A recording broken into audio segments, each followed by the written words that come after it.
tema se llama exclusión o gloria. Vamos a orar. Padre, mi Dios, Padre bendito, gracias, Señor.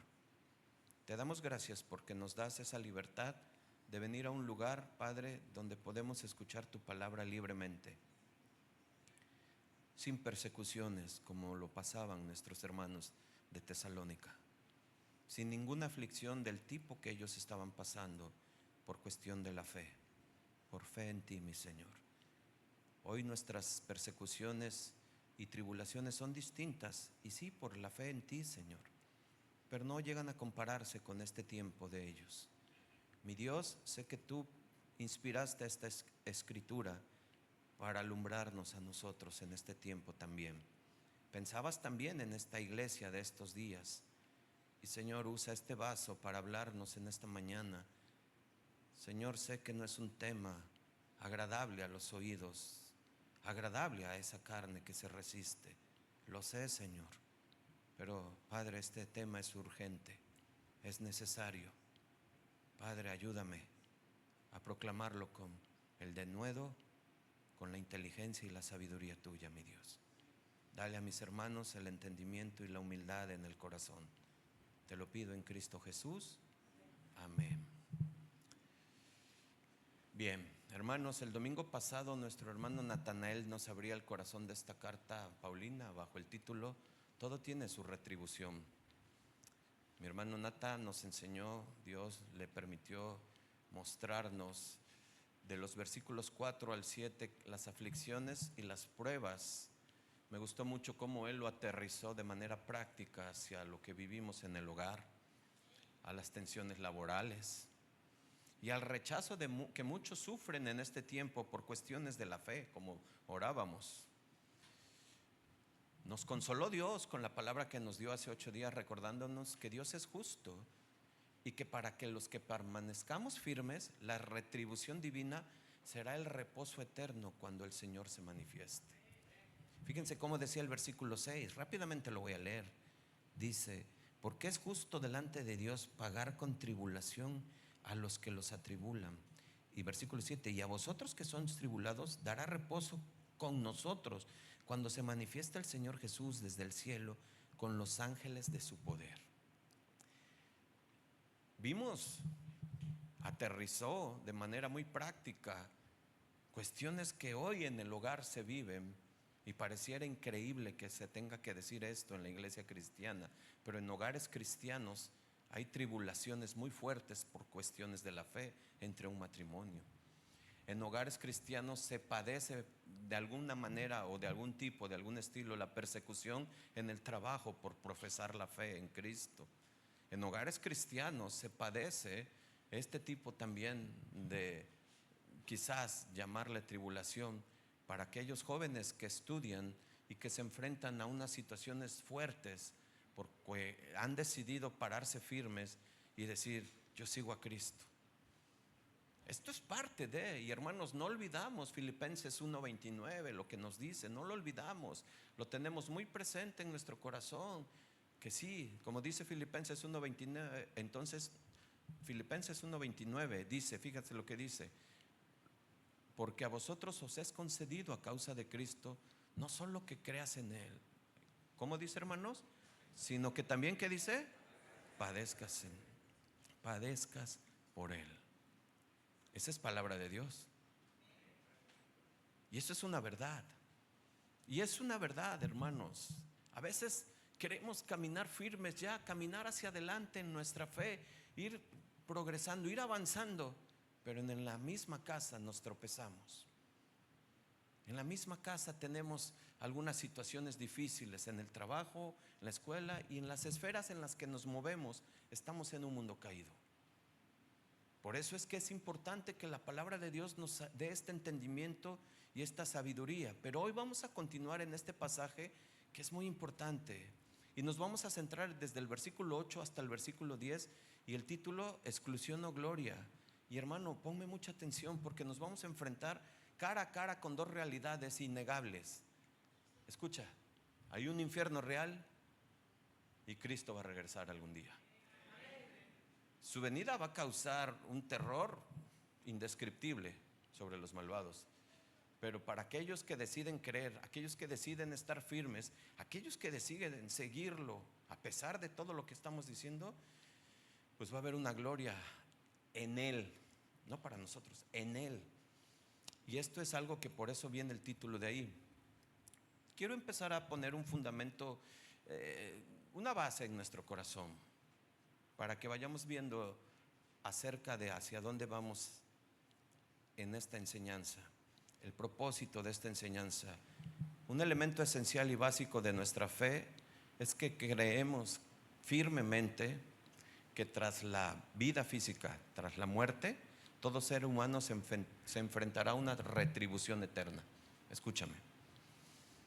Eso nos los enseña nuestro Dios y nos los enseña Pablo en diferentes cartas. Romanos 2, 6 al 8, Romanos 2, 6 al 8 dice que Dios pagará a cada uno conforme a sus obras. A los que perseveren en hacer el bien les dará honra, gloria e inmortalidad. Pero a los que rechazan la verdad, tribulación y angustia.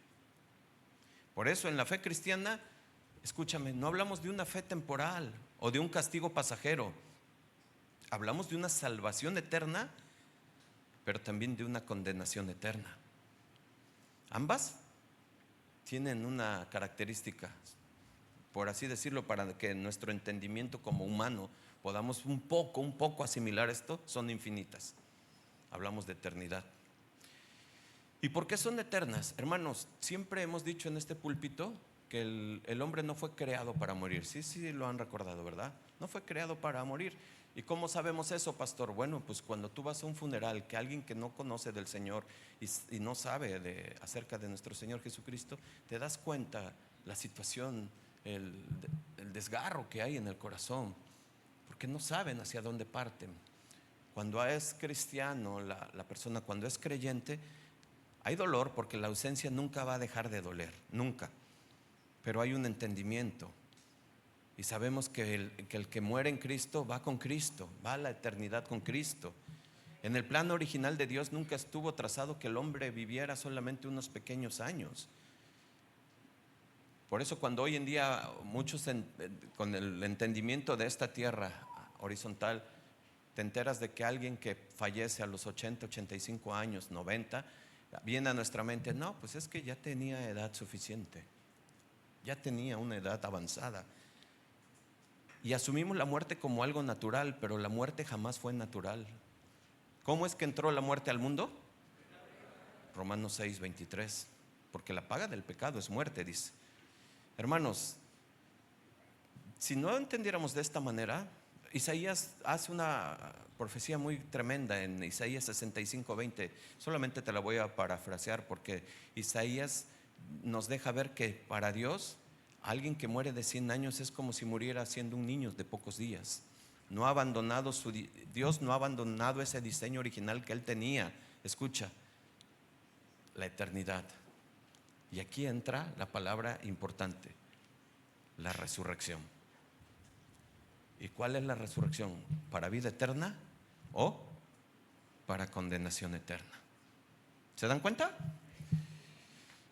Pablo, al estar enfrentando, cuando él hace que es acusado frente al rey, al gobernador Félix, él presenta su defensa y hace una declaración en Hechos 24:15 de una resurrección de los muertos, así como de los justos o como de injustos. Dice, teniendo esperanza en Dios, el cual ellos también abrigan de que ha de haber resurrección de los muertos, así de justos como de ¿qué?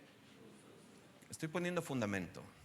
Hay una resurrección para condenación y para vida eterna. Nuestro Señor Jesucristo lo confirma en Juan 5, 28 y 29. Él dice, Juan 5, 28, 29, vendrá hora cuando todos los que están en los sepulcros, ¿qué dice? Oirán su voz. Y los que hicieren lo bueno, ¿qué dice? Saldrán a resurrección. ¿De qué? De vida. Mas los que hicieron lo malo, ¿estamos viendo el contraste, hermanos? ¿Sí estamos viendo el por qué el título? ¿Exclusión o gloria? Y esto es trascendental, hermanos. Lo que está en juego hoy no es si vamos a existir para siempre o no, porque ya estamos viendo que sí. ¿Sí se están dando cuenta? O sea, no está en juego eso. La verdad es que todos vamos a tener una vida eterna. Escucha, todos vamos a tener. ¿Cómo, pastor? Sí, solo que hay una o en condenación o en gloria con el Señor. Y lo que está en juego aquí es dónde pasarás la vida eterna. Dice Apocalipsis 21, 3 al 4. Fíjate cómo lo dice. Si traes tu Biblia, vele viendo, pero si no, aquí lo vas a ver. Y oí una gran voz del cielo que decía: he aquí el tabernáculo de Dios con los hombres, y Él morará con ellos, y ellos serán su pueblo, y Dios mismo, ¿qué dice? Estará con ellos como su Dios. Enjugará Dios toda lágrima de los ojos de ellos, y ya no habrá muerte, ni habrá más llanto, ni clamor, ni dolor, porque las primeras cosas. ¿Cuántos dan gloria a Dios? ¿Cuántos desean eso? Bueno, muy bien. Eso es una tierra nueva. Ya no va a haber muerte, ya no habrá más llanto, no habrá más clamor. Quiero detenerme un poco para hacer un anuncio y paréntesis. Esta enseñanza no lleva la intención de espantar, porque no es eso. No, esta lleva la intención de despertar nuestro estado espiritual, en cómo nos encontramos. Que entendamos bien estas dos situaciones, porque son muy reales. De hecho, son reales. De hecho, muy importantes, trascendentales en toda la vida. Por eso dije a los jóvenes: quédense. Adolescentes, escuchen. Esto es bien importante. Pero la otra parte, Apocalipsis 14:11 y Apocalipsis 20:15, nos advierte que quienes rechacen a Dios serán lanzados al lago de fuego, un lugar donde el humo de su tormento sube por los siglos de los siglos y no tiene reposo ni de día ni de noche. Por lo tanto, amada iglesia, hay algo crucial que debemos de entender. Antes de entrar al desglose de los versículos 8, 9 y 10, debemos de entender algo muy importante que ahorita vamos a empezar ya a ver. Dios no envía por capricho o arbitrariedad a nadie al castigo eterno. No, Dios es santo. ¿Te imaginas si no fuera santo cómo sería su justicia? Como la tuya o como la mía. ¿Sí? No, Dios es santo. No, de forma arbitraria no lo hace Dios. Y vas a ver, porque en el versículo 8 vamos a ver cómo es que esto se puede confirmar, porque cómo es que muchos llegan a esa exclusión, no por una decisión injusta del Creador, sino por una elección voluntaria, por su libre decisión de rechazar el Evangelio y resistirse al amor de Dios. Ese es nuestro Dios. Ese es nuestro hermoso Dios, nuestro maravilloso Dios. Vamos al versículo 8, ¿les parece? Dice, segunda de Tesalonicenses, capítulo 1, versículo 8: en llama de fuego para dar retribución a los que no conocieron a Dios. Lean conmigo, hermanos, por favor. Ni obedecen al Evangelio de nuestro Señor Jesucristo. Fíjense, está esto muy tremendo, porque el versículo 8 comienza conectando directamente con el regreso del Señor, diciendo que Él se va a manifestar en forma de llama de fuego para dar pago, retribución, ya entendemos, a los que no conocen a Dios ni obedecen el Evangelio. Quiero empezar a poner fundamento y empezar a entender por qué hay que desglosar esto. La palabra es clara, hermanos. Nuestro mismo Señor Jesucristo, orando en el aposento alto, nos dice cuál era la vida eterna. Y dice en Juan 17:3, dice su oración en el aposento alto, antes de pasar a la pasión, dice: esta es la vida eterna, que te conozcan, ¿qué? A ti, el único Dios verdadero. ¿Y a quién? Y a Jesucristo, a quien has enviado. Recuerda lo que está diciendo el versículo 8, para dar pago a los que no conocieron a Dios.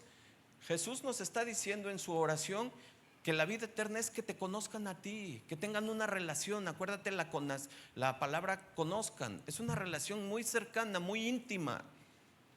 Yo conozco al Señor, pero tú lo conoces y Él te conoce a ti. Eso es importante.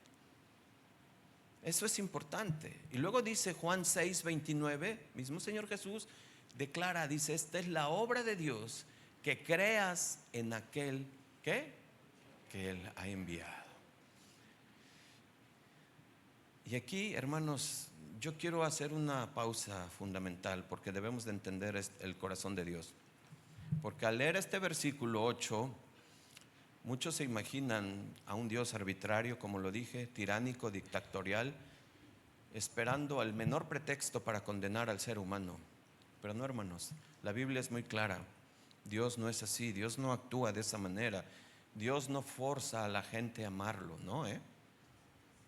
No es así Dios.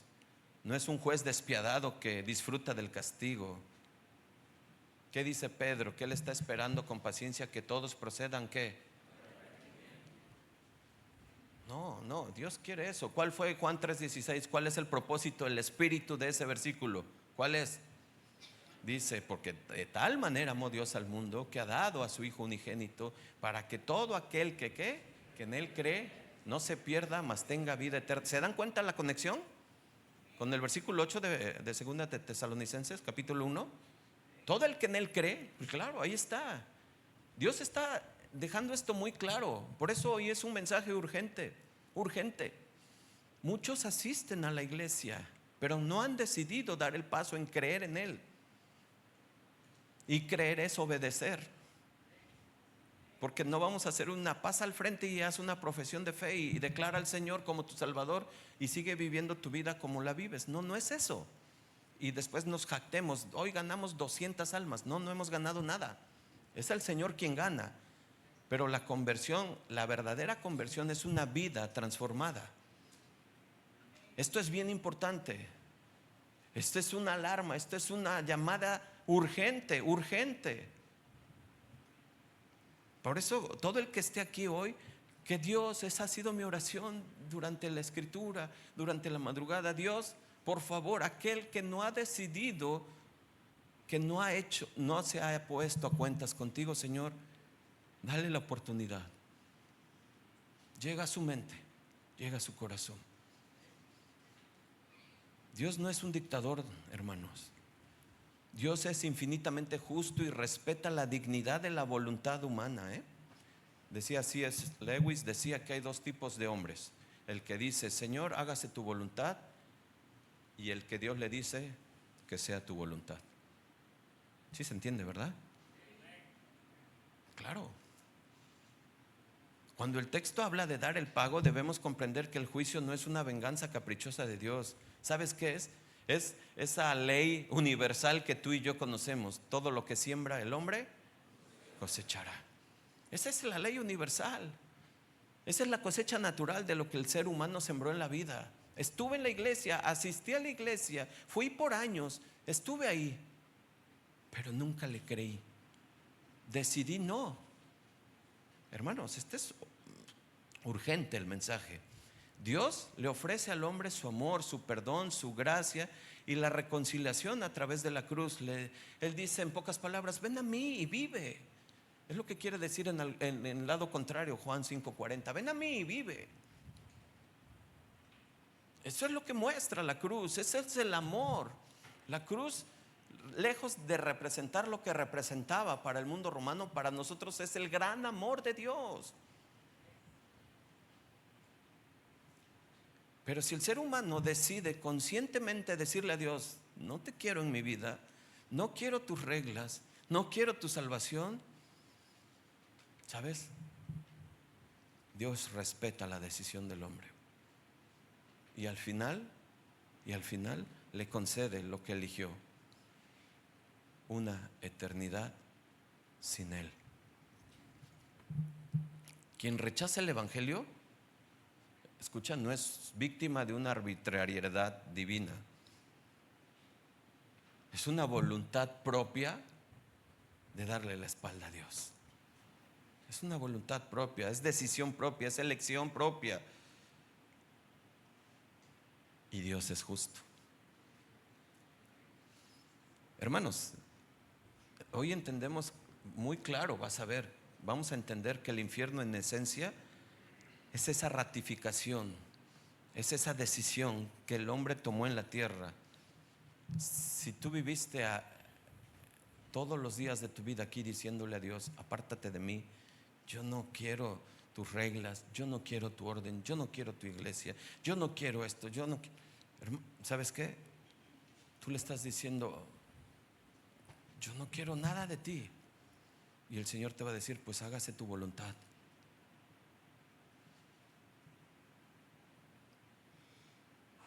Cuando escuchamos que la segunda venida está muy cerca, cuando escuchamos que Jesús no tarda en venir, y yo no quiero entrar en situaciones de que ya viste las guerras, ya viste los terremotos, es parte de, ya viste la frialdad en los corazones de los jóvenes, es parte de, ya viste la frialdad en los matrimonios, la disolución tan rápida que lo hacen, la decisión tan rápida de decir nos divorciamos, no nos amamos, no nos entendemos. Y el psicólogo dice que hay incompatibilidad de caracteres, por lo tanto tú por tu camino y yo por mi camino, es parte de, ya viste la unión de hombre con hombre y mujer con mujer y toda esa situación, y hoy la castración química sobre los niños es parte de.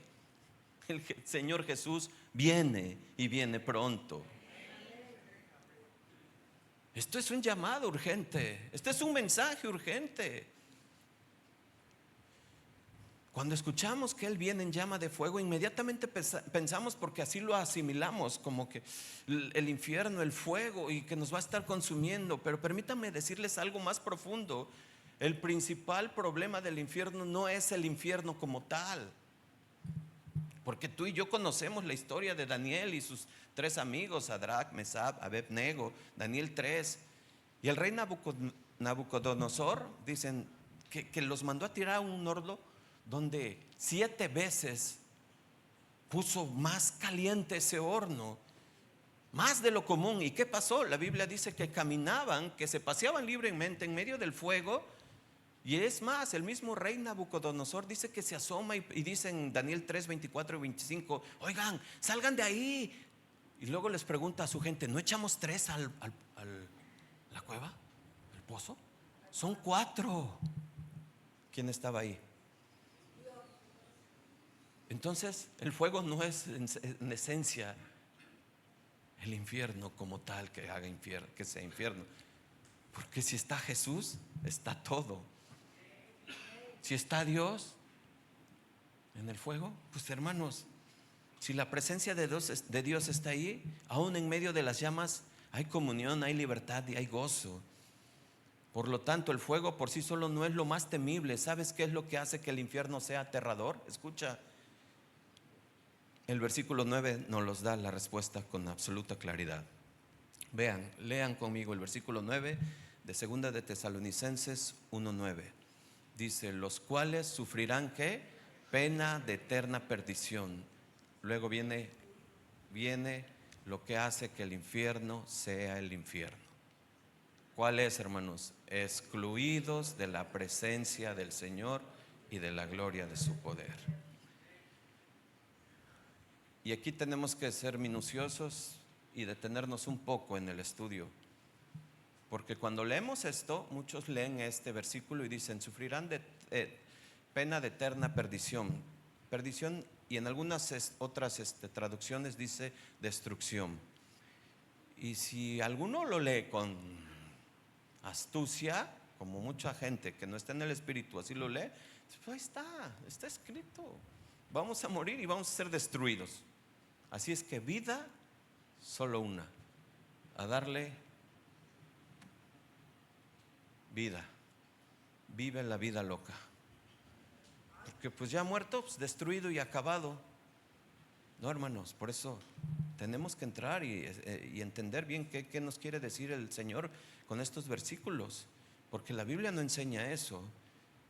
Y tenemos que entrar un poco a lo que es el griego original. La palabra, ahí la van a ver en sus pantallas. La primera palabra es oletros, y esa es una palabra que significa dejar de existir. No significa dejar de existir o aniquilación. ¿Qué significa, hermanos? Ruina total y pérdida irremediable. Por lo tanto, estás entendiendo qué es lo que sucede cuando Pablo está diciendo que vamos a estar destruidos o en ruina total. Imagínate un instrumento musical, por ejemplo esta guitarra. Le quitas las cuerdas, les quitas, no sé, la maquinaria y la dejas ahí. Está en ruina total. ya no funciona para lo que fue hecho, ya no puede ser utilizada, ya no suena, ya no toca, pero está ahí. ¿Se entiende? Ahorita vamos a ver. Está en ruina total. Y eso, hermanos, es la imagen de un alma creada a la imagen de Dios para reflejar su gloria, pero que queda arruinada para siempre. Escucha, y esto es impactante, y eso es lo que hace que el infierno sea infierno. Tiene una conciencia de su propia pérdida, privada de todo bien, y sabe y siente la ausencia de Dios. Y te digo algo, porque lo venimos ya hablando. Esta ruina es eterna. La palabra siguiente que dice, ocupa Pablo para eterno, en griego es ainois. Ahí está, la siguiente palabra. Y esto quiere decir que es permanente, que no tiene fin. ¿Cómo va a ser la ruina? Permanente, para siempre, eterno. Ese tormento va a ser consciente y continuo. La Biblia es muy contundente, es muy clara la palabra de Dios. No como muchos dicen, ya un apagón de conciencia y pues ya ni siente nada, ya ni va a decir ni va a sentir. Por eso, jóvenes, con urgencia escuchen. Ahorita vamos a describir un poco, porque en Apocalipsis nos deja ver unos destellos de algunos de los sufrimientos que estarán pasando ahí en ese lugar de tormento.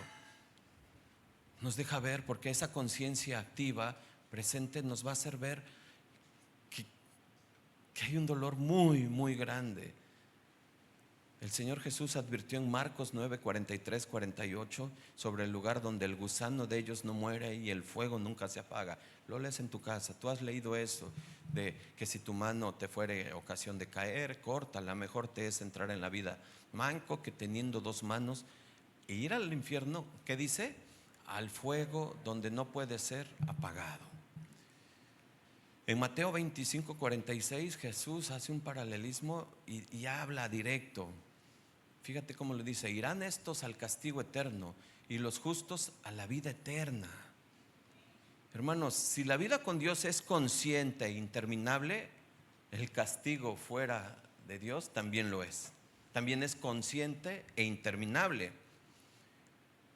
Dice Juan en el Apocalipsis 14:11, dice: y el humo de su tormento sube por los siglos de los siglos. Y no tienen, ¿qué dice, hermanos? Reposo. ¿Cuándo? De día ni de noche.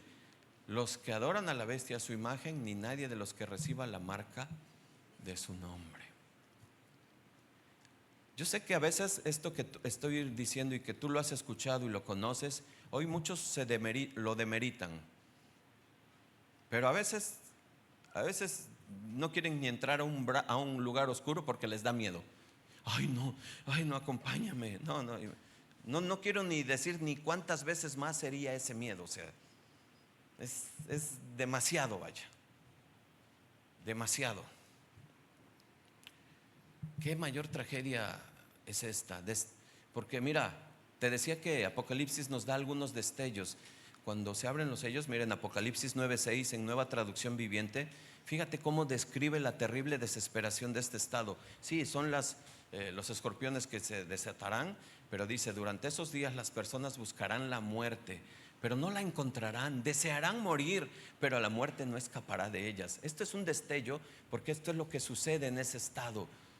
Ya mejor me quiero morir, ya mejor acábame. No podrá haber, porque ya es una condenación eterna. El lamento va a ser eterno, el sufrimiento va a ser eterno. Hermanos, qué terrible es esto, desear la muerte para que el dolor termine y descubrir que la muerte ya no existe. Ya no existe. Y después en el versículo 9 dice, de 2 de Tesalonicenses, agrega o añade la causa de esta ruina: excluidos de la presencia del Señor y de la gloria de su poder. Tú y yo sabemos y hemos visto en la carta de Juan, en la primera carta de Juan 1:5, que Dios es luz. Por lo tanto, si Dios es luz, fuera de su presencia, ¿qué hay? ¿Qué hay? Oscuridad. Y oscuridad espiritual que causa un dolor profundo e irremediable. Yo escribía esto con urgencia y con el amor pastoral y con el amor de un padre, porque tengo hijos. Y mi deseo y mi anhelo es que ellos estén entregados al Señor y que verdaderamente hayan nacido de nuevo, Ese es el amor de un padre. Y ese es mi clamor día y noche, que verdaderamente hayan nacido de nuevo. Pero si hoy estás aquí y no te has reconciliado con el Señor, debes de saber en este momento que te digo algo, porque tú a lo mejor estás disfrutando de su gracia general. ¿Cómo está eso, pastor? Sí. Porque dice Mateo 5:45 que Él hace salir el sol sobre malos y buenos. Esa es la gracia general. ¿Quieres más ejemplos de la gracia general? Cuando tú disfrutas del abrazo de tu familia, estás experimentando el amor de Dios. Cuando sientes paz o alegría, estás experimentando o disfrutando destellos de la bondad de Dios. Pero en la exclusión eterna, esa gracia se retira por completo. Si Dios es amor, fuera de Él solo queda ausencia de amor. ¿Te imaginas cómo es eso? Imagínate por un momento eso. ¿Puedes imaginar eso? Si Dios es amor, y con los pocos ejemplos que te di de la gracia general, imagínate, si Dios es amor, imagínate fuera de la ausencia de Dios que es amor, ¿qué tendrá? Yo conozco personas que tienen situaciones de estrés, de ansiedad, y es muy terrible. ¿Te imaginas eso eternamente? ¿Te imaginas eso? Si Dios es paz, excluido de la presencia de Dios, lo contrario de paz, ¿qué es? Díganlo. Imagínate esa inestabilidad emocional en tu alma, porque está tu alma encendida, consciente de lo que estás viviendo, un nerviosismo total, una ansiedad, un miedo, un terror, no sé, porque estás excluido de la presencia de Dios. Si Dios es gozo, hermanos, si Dios es gozo, imagínate excluido de la presencia de Dios. ¿Qué es lo contrario a gozo? ¿Qué es? Tristeza. ¿Te imaginas esa tristeza tan más profunda? Tú y yo no la conocemos, Tú y yo no hemos experimentado esa tristeza, déjame decirte eso. Tú y yo no hemos podido alcanzar a vislumbrar eso. Es que a mí se murió mi hermano, mi papá. No, esa es una tristeza muy grande, pero no se compara con la ausencia de Dios. Fuera de su presencia, hermanos, solo queda angustia, desespero, ruina del alma. Pero todo esto es para el que le resiste a Dios. Esta es una voz de alerta. Amado, amigo, amiga que me escuchas hoy o que me vas a ver después, no juegues con tu eternidad pensando en que el juicio es un mito o un apagón de conciencias. No. Ahora, para los que estamos en Cristo, escuchar esto ¿no te produce gratitud? ¿No te produce gozo? ¿No te produce Señor, gracias por regresarme? Gracias por traerme de nuevo. Gracias por hacerme entender, Señor. Gracias porque aún tengo vida. Y si tengo vida hay esperanza. Y sé que si me arrepiento de corazón porque estoy escuchando tu palabra, que es verdad, Señor, dame la oportunidad de pasar la eternidad contigo, Señor. Denle un aplauso al Señor.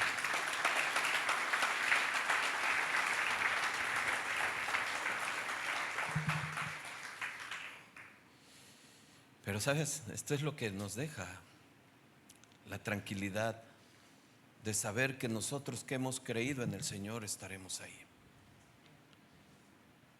Y quiero decirte algo, porque el cielo no es el cielo porque simplemente tenga calles de oro, un cuerpo glorificado, ya no tenga dolor, ya no tenga llanto, ya no tenga celos, iras, contiendas, pecado. No, el cielo es cielo por dos razones: por la presencia del Señor y por la gloria de su poder.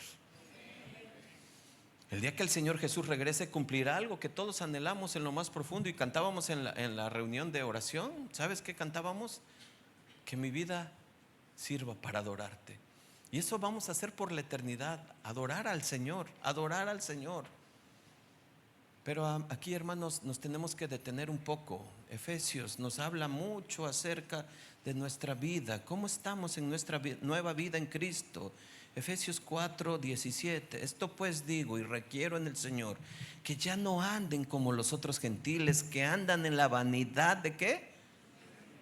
De su mente, teniendo el entendimiento entenebrecidos, ajenos de la vida de Dios, por la ignorancia que en ellos hay, por la que, hermanos, dureza de su corazón.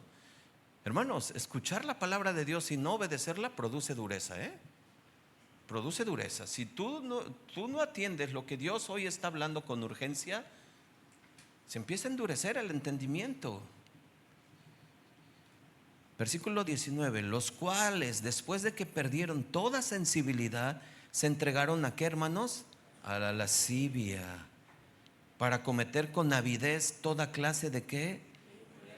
Ahora, hermanos, me detengo, aguas, porque esto tú dices, qué terribles eran los efesios. No, hermanos, hoy vemos en las noticias, vemos en las redes, vemos en todos lados cómo pastores de alto renombre han caído en esto. Pastores. ¿Te imaginas personas normales, creyentes, cuando descuidan un poco su relación con Dios? Hay un dicho en los tenistas, dicen los tenistas, que cuando tú dejas de jugar tenis un día, nadie lo nota. 2 días, pocos lo notan. 3 días, todo el mundo lo nota. Y yo estaba pensando en nuestra relación con Dios. Cuando tú descuidas tu relación con Dios, un día todos lo notan. 1 hora, todos lo notan. Todos. Es muy visible, es muy tangible. Tu esposa, tu esposo, tus hijos, tus padres notan tu enfriamiento, notan tu indiferencia, notan tu falta de compromiso, notan tu verdadera relación con el Señor. Ahí es cuando nosotros podemos ver y no estar juzgando a estas personas de los Efesios como aquellos ajenos y señalándolo como aquellos que fallaron, cuando esto es un espejo y esto nos refleja. Y esto está hecho para vernos nosotros. Dice versículo 20, mas vosotros no habéis aprendido así a Cristo. Estoy en Efesios 4:20. Si en verdad le habéis oído y habéis sido por él enseñado conforme a la verdad que está en Jesús, en cuanto a la pasada manera de vivir, ¿qué dice, hermanos? Despojaos. Ahí está la intención de cada uno de los hijos de Dios. Despójate.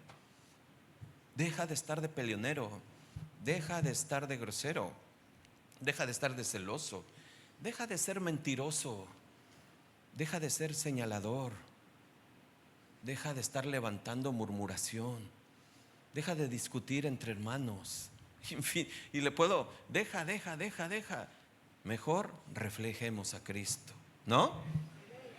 Hermanos, ¿cómo podemos hacer esto? Renovándonos en el espíritu de nuestra mente y vestidos del nuevo hombre, creado según Dios en la justicia, en la santidad y en la verdad. ¿Cuándo creó eso Dios en nosotros? Este nuevo hombre, ¿cuándo fue creado en nosotros? ¿Cuándo, pastor? Yo no. 2 Corintios 5:17. Dice que el que está en Cristo, el que está, ¿cómo dice, hermanos? El que está, esa palabra está es el detonante, es la médula de ese, el que está en Cristo, porque todo el mundo conoce a Cristo, todo el mundo le pregunta, ¿conoce a Cristo? Sí, no, sí, pero el que está en Cristo es nueva criatura, y eso habla del ser. Ese es cuando el nuevo ser se creó, cuando fuimos creados. Pastor, nadie es perfecto, la palabra nos los ha mostrado.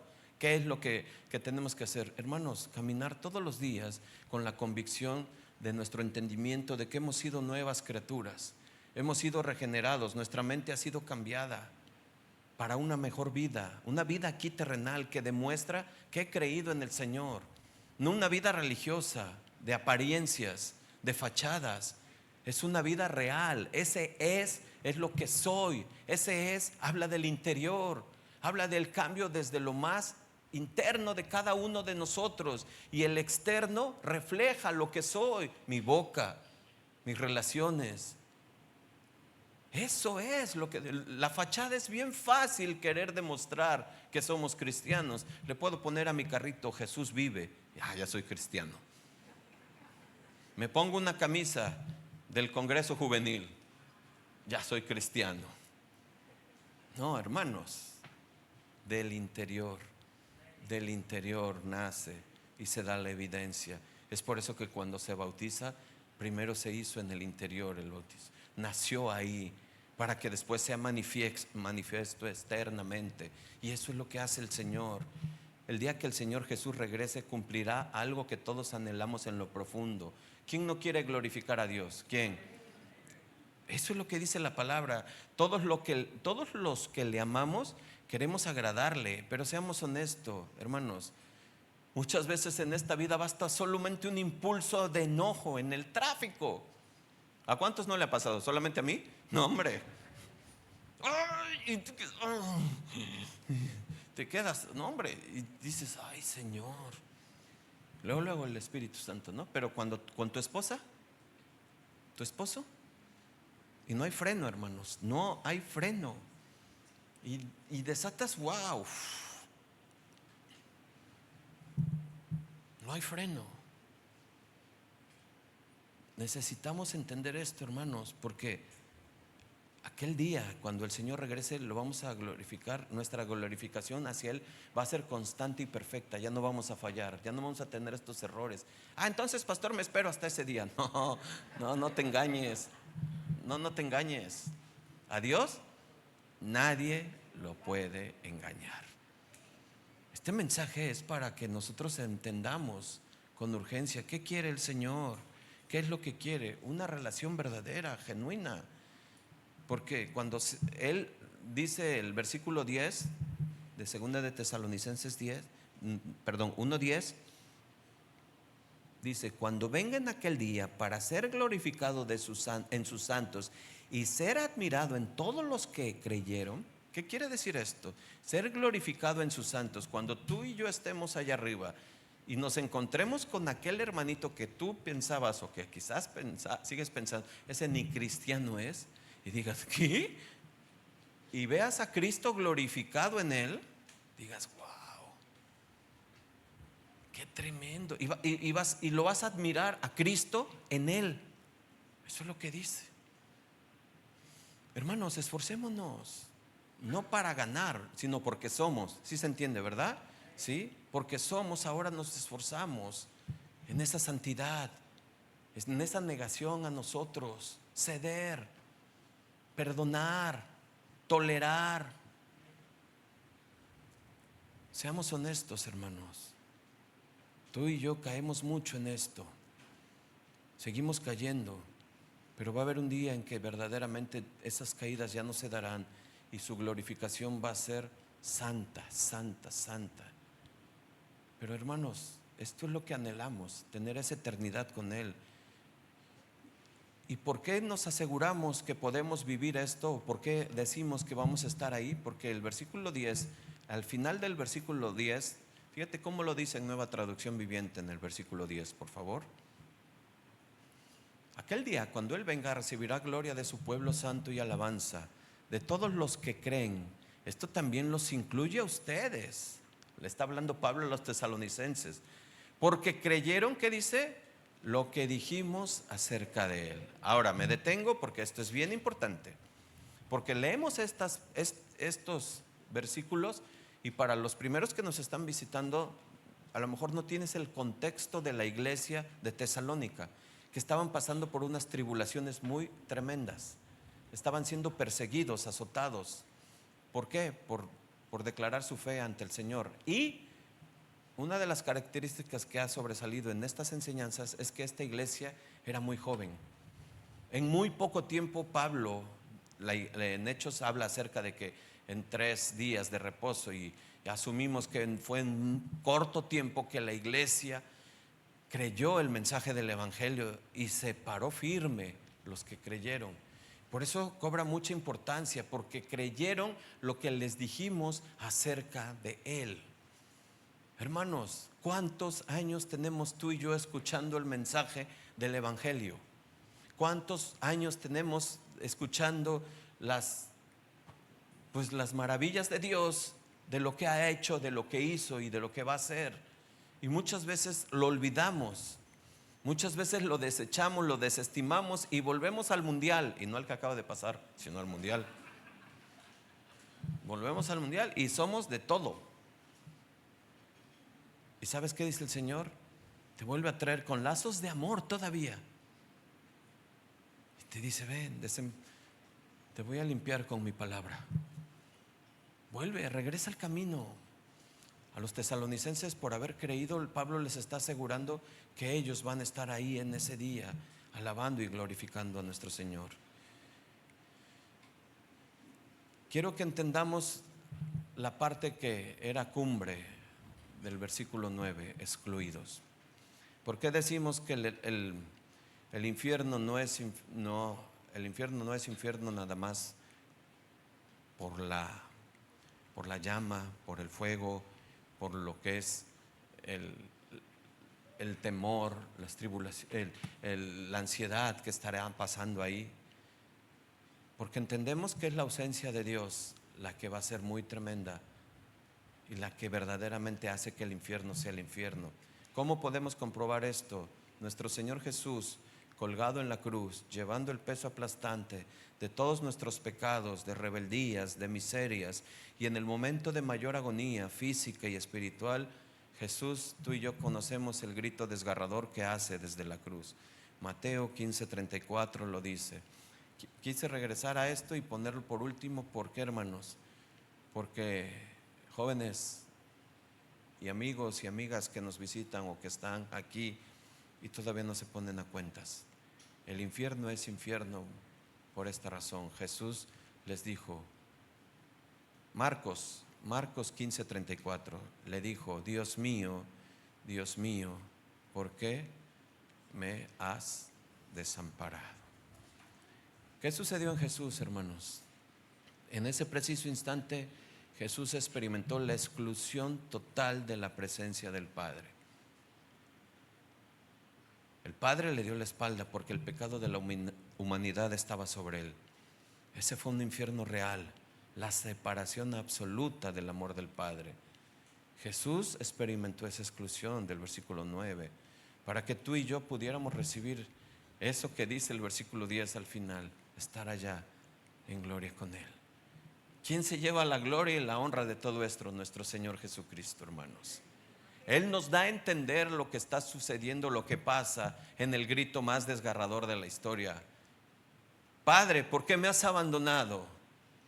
Y yo lo puedo decir de alguna manera y quizás gritando y ponerle un énfasis, pero tú y yo tenemos que entender el peso de ese grito. Es la ausencia de Dios, ya la describí. ¿Qué esperamos para ponernos a cuentas con Dios? ¿Qué esperamos para caminar en la santidad que Dios desea y espera? Sed santos como yo soy santo, dice Primera de Pedro 1:16. Esa santidad, hermanos, es la que es progresiva en nuestra vida, es la que le dice no al pecado y sí a la palabra de Dios. Y vamos caminando en este mundo caído, pero nosotros vamos esforzándonos en esa santidad. Hermanos, necesitamos entender este grito desgarrador. Para todo el que no se ha puesto a cuentas con Dios, hoy es el día de salvación. Hoy es el día de salvación, hermanos. ¿Por qué? Porque es un Dios que, hermanos, y aquí hice un paréntesis profundo, porque es un Dios que no te está señalando, es un Dios que no te está juzgando. ¿Cómo sé esto? Mira, déjame darte algún ejemplo de lo que Jesús hizo en esta tierra cuando Él caminaba sobre las calles ahí en Jerusalén y veía la necesidad. Dice el capítulo 5 del Evangelio de Juan que había un hombre, tú y yo conocemos la historia, que llevaba 38 años paralizado, tirado en el estanque de Betesda. 38 años en la miseria, olvidado y destruido. Jesús se acerca, va pasando y le hace una pregunta que tú y yo pudiéramos decir, pues, ¿por qué no contestó de la manera en que tenía que contestar? Jesús le pregunta, ¿quieres ser sano? ¿Y qué le contesta el paralítico? ¿Qué le contesta? Es que no tengo quien me meta. ¿Sabes? Quiero que tengas esto en cuenta, porque lo que yo te estoy diciendo es que Jesús en este momento no te está señalando, no te está juzgando. Si tú no has hecho las paces con el Señor, mira cómo el amor de Jesús Después nos dice más adelante en este evangelio que Jesús lo encuentra en el templo, en el versículo 14, y le dice, fíjate que en los ojos de Jesús cómo nos puede dar este entendimiento de lo que les voy a decir. Jesús ve al paralítico ya sanado y le dice en el versículo 14, después le halló Jesús en el templo y le dijo, mira, has sido sanado. ¿Qué le dice, hermanos? ¿Qué le dice? Para que no te venga, ¿qué? ¿Por qué les estoy diciendo que Dios no te está señalando y juzgando? ¿Sabes qué nos deja ver en esto? Que el paralítico, el sanado, estaba como que haciendo una vida religiosa, ya estaba en el templo. Pero le dice Jesús, no peques más. No peques más. No lo regaña, no lo juzga, no lo señala. Pero el corazón de nuestro Señor no condena a ese hombre, no lo golpea, no lo humilla. Y yo hoy en esta tarde, yo no quiero ni usar esto para señalar, ni para juzgar, ni para hacerte, no, simplemente que sea la palabra de Dios llegando a ti, diciéndote, ya no peques más. Dios nos ha sanado, nos ha salvado. ¿Qué estamos haciendo con esa hermosa obra maravillosa que hizo nuestro Señor Jesucristo? Yo no vine a señalarte con el dedo ni a condenarte, dice el Señor Jesús en pocas palabras. Él lo dice en Lucas 4, 18 al 19, cumpliendo la profecía de Isaías. Dice que Él vino, el Espíritu del Señor está sobre mí, por cuanto me ha ungido para dar buenas nuevas a los pobres. Y fíjate para qué ha venido.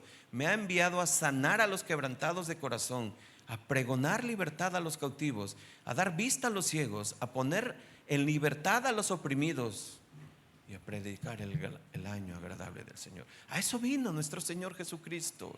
Hoy es el día de salvación. Hoy es el día de que tomes de esta promesa y digas, sí, Señor, quiero tener esto que he escuchado. Yo no quiero tener una eternidad fuera de ti.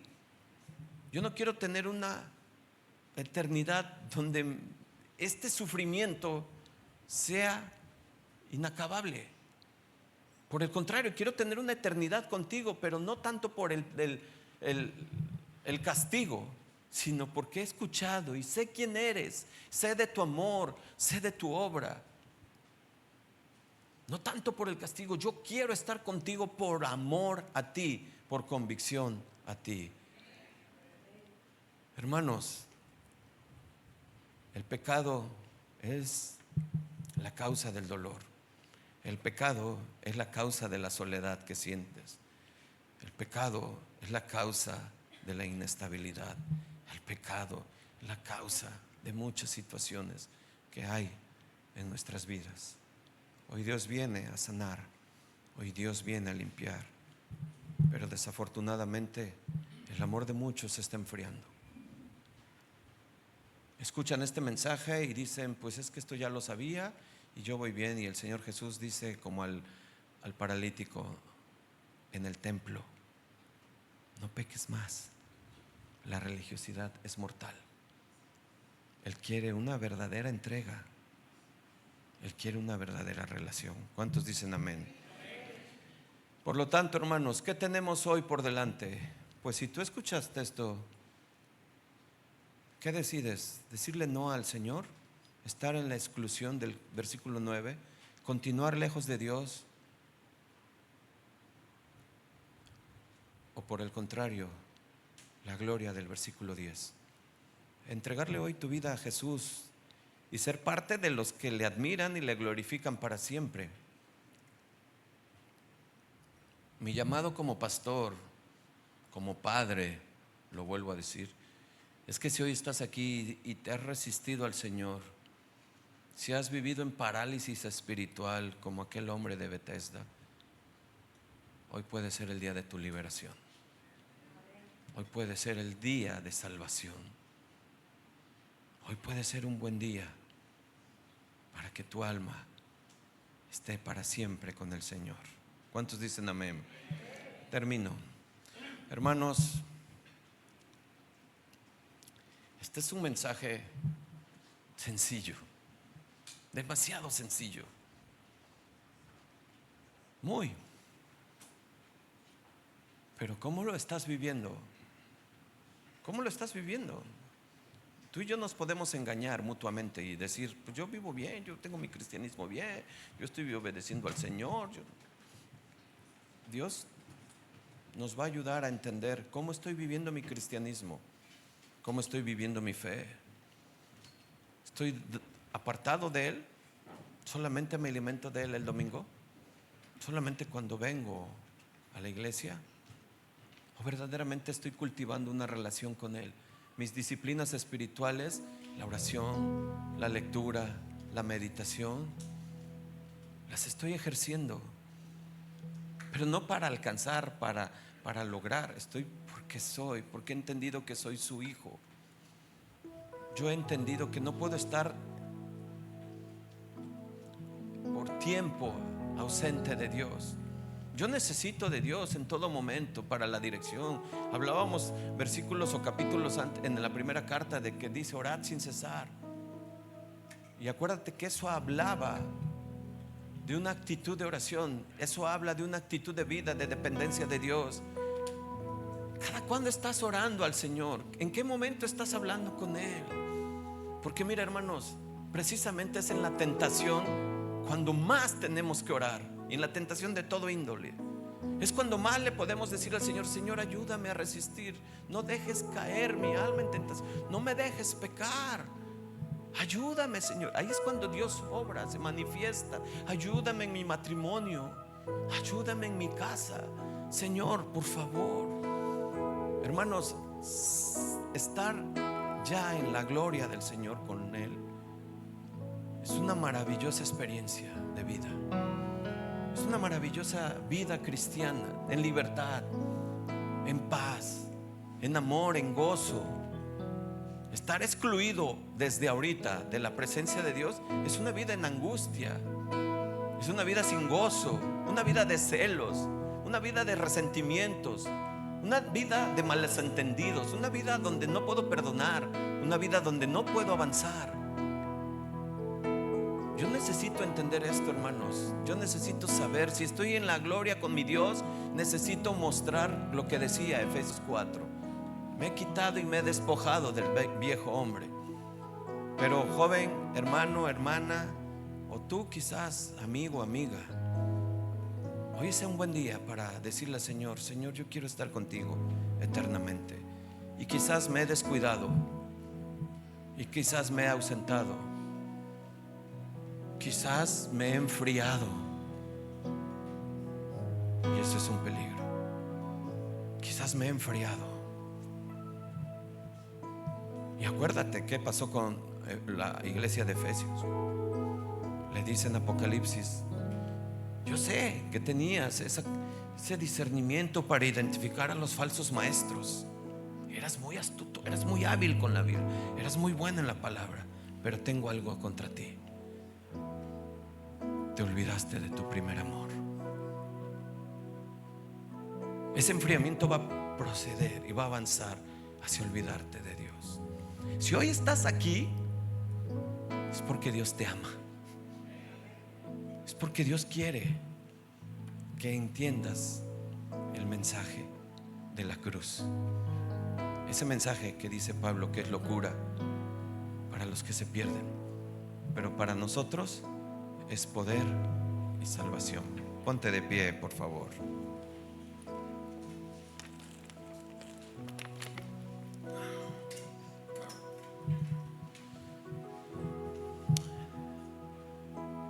Siempre termino de esta manera, yo lo sé, pero porque es algo que Dios pone siempre.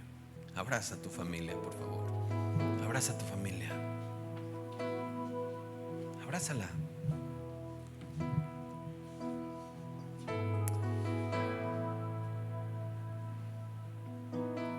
Dile: Señor, mi Dios, Padre, gracias, Señor.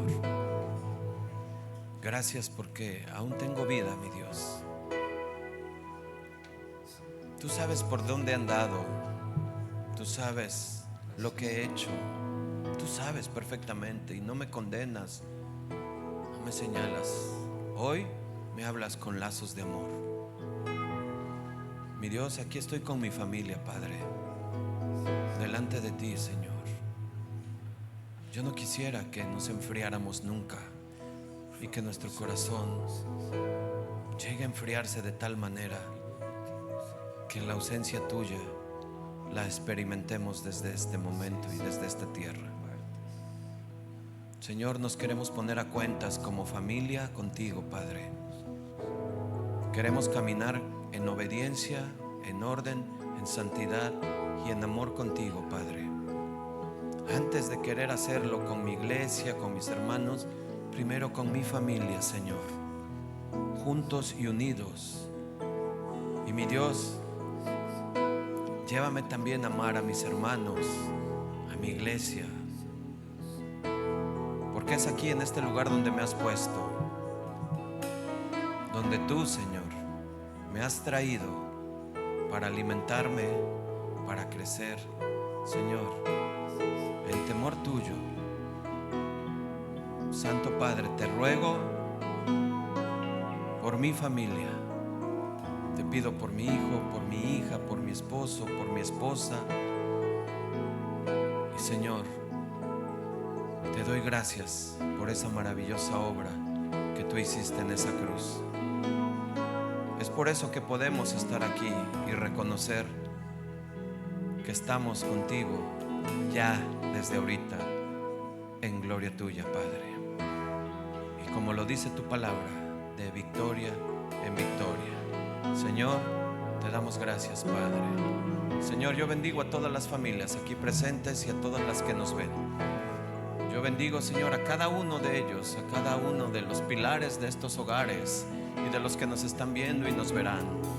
Señor, tú sabes a profundidad lo que ellos han pasado, lo que están pasando, lo que necesitan sanar, lo que necesitan perdonar, lo que necesitan enderezar. Tú sabes, Padre, tú conoces la necesidad de cada uno de ellos, mi Dios. Padre, yo los bendigo en tu nombre, Padre, y te ruego por cada uno de ellos, Padre, que tu presencia esté siempre con nosotros. Te damos gracias en Cristo Jesús. Amén y amén. Denle un aplauso al Señor, amados hermanos.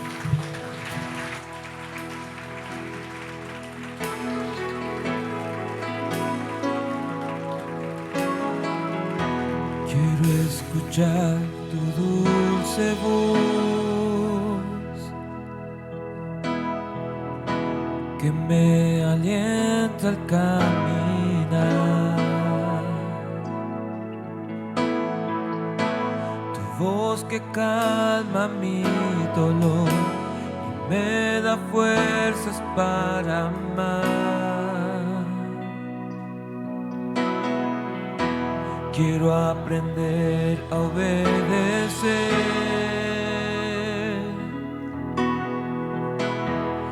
tus palabras. Sí. ¿Por qué?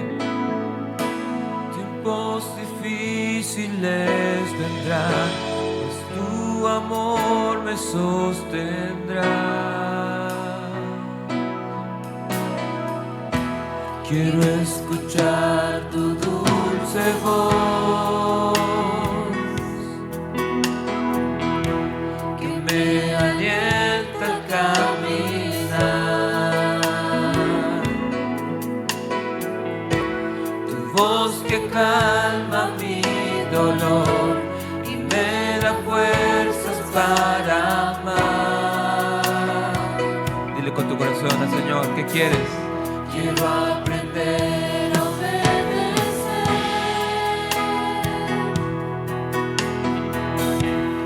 tus palabras. Porque, hermanos, estamos convencidos que vendrán, mas tu amor me sostendrá.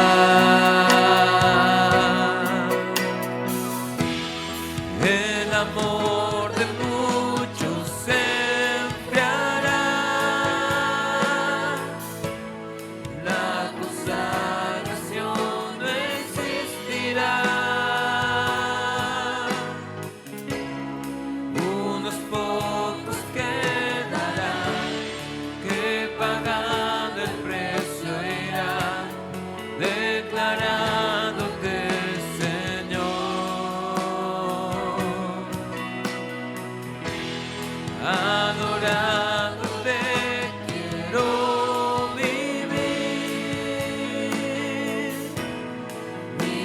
amor por ti no cambiará. Tú eres mi seguridad, nada temeré en ti. Tú eres todo para mí. Eres todo para mí, Señor. Vamos a decir una vez más al Señor lo que deseamos. Dile: quiero escuchar tu dulce voz que me alienta a caminar. Solo la voz del Señor es la que nos da fuerza y aliento.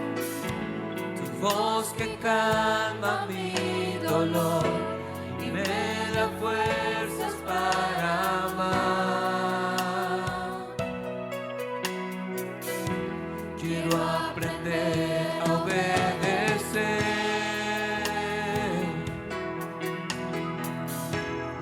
tus palabras, guardaré. Porque es importante guardar la palabra, hermano. Tiempos difíciles vendrán, mas tu amor me sostendrá.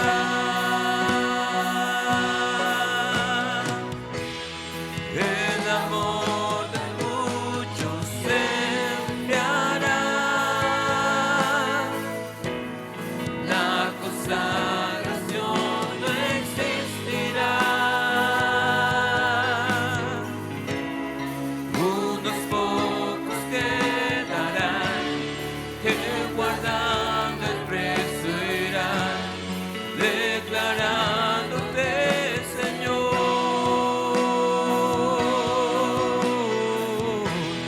adorándote quiero vivir. Mi amor por ti no cambiará. Dile, Señor, ¿por qué? Tú eres mi seguridad, nada temeré en ti. Tú eres todo para mí.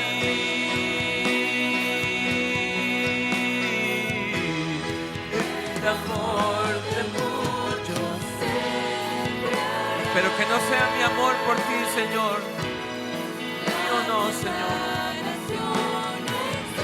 Mi consagración contigo tampoco, mi Dios. Unos pocos quedarán que pagando el precio irán, declarándote Señor, adorándote.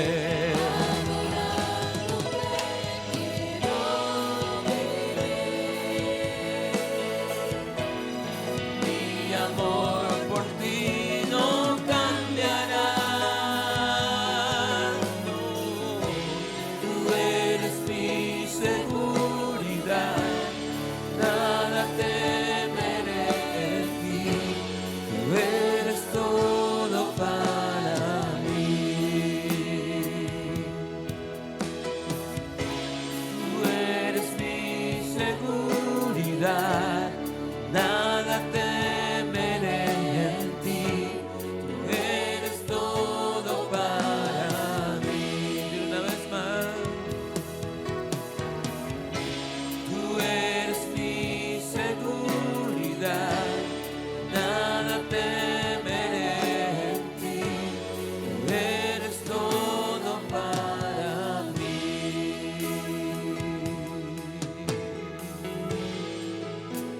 Todo para mí, Señor. Tú eres todo, mi Dios. Tú eres todo para mí, Señor. Y para ti, hermano, le das un fuerte aplauso al Señor. No permita que nos desviamos. Cuando nos